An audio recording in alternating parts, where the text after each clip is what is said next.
Good morning. Today we're going to be tying up a really effective pattern that is really simple. It is called the dirty carrot. And I've got a size 16 jig hook in my vise. I'm just going to take a few wraps here up front to get my thread put into place, and then I'm just going to snip off the tag end here. I'm going to take some 0.015 lead wire.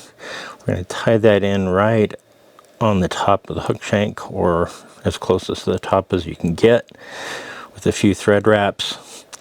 And then we're going to go ahead and I'm going to take maybe 4 wraps of this back towards the bend of the hook here.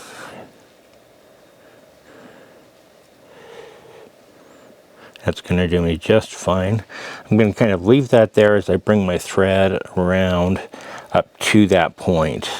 And then right where I have it, the very end of it, I'm going to just helicopter it while I pull a little bit tighter on my thread.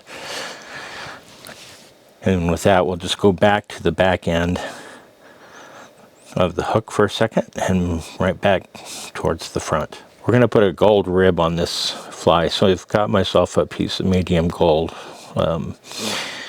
ribbing material. I'm going to tie that back again, back to where we will start our abdomen. We want this fly to taper, and it will.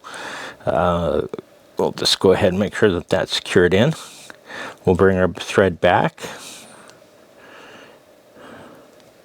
By the way, yes, you do need to use fluorescent orange, and that we're going to have an orange hot spot on the end of this, so I'm not being sarcastic this time. For dubbing, we're going to turn to my hare's ear.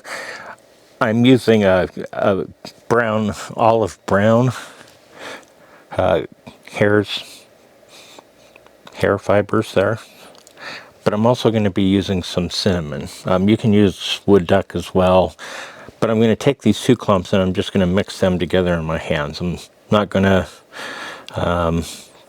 try to mix them too much because it gives it a nice kind of a variegated pattern, although it may be kind of hard to see that. So when I'm ready, I'm just going to finger dub this, creating a nice little dubbing noodle.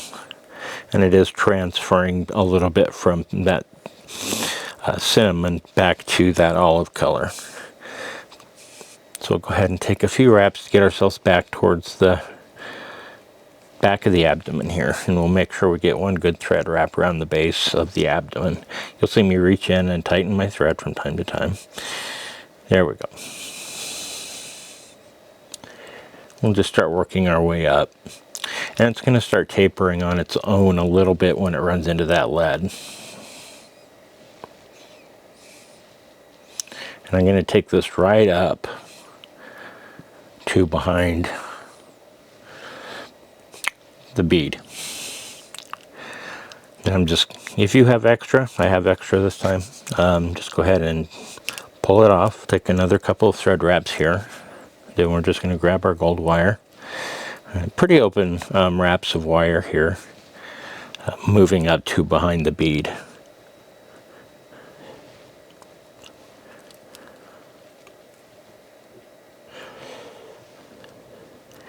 And it's okay if it sinks into that dubbing. It's creating kind of that ribbing, that effect or segmentation that we're looking for. So I have no problem with that whatsoever, that it's sinking into my dubbing. I've got it now back to behind the eye of the hook, or behind the bead. Take a couple of wraps just to secure that down. And then I'm just going to helicopter, use my friction method, until it decides it wants to break off. So once we get right behind the bead here, I'm just going to take several wraps with this fluorescent orange to create a band. It doesn't need to be a big band, but a little bit of a band of orange right here, fluorescent orange. Grab my whip finisher. That's going to give us a nice hot spot on this fly.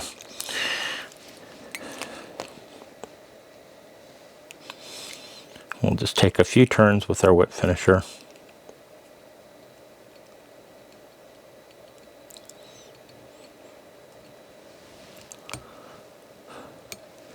We'll grab our thread cutter here. I'm going to turn my vise a little bit to where that thread is stopped. just like that. And there you go. That's the dirty carrot. Very effective pattern, believe me. You'll want to make sure you have some of these in your box. Plus, it's very, very, very easy to tie. It's very surprising how effective this fly is. I'll put a dab of head cement on this, and it's going to be good to go. So grab yourself a hook, throw it in your vise, and tie yourself a dirty carrot.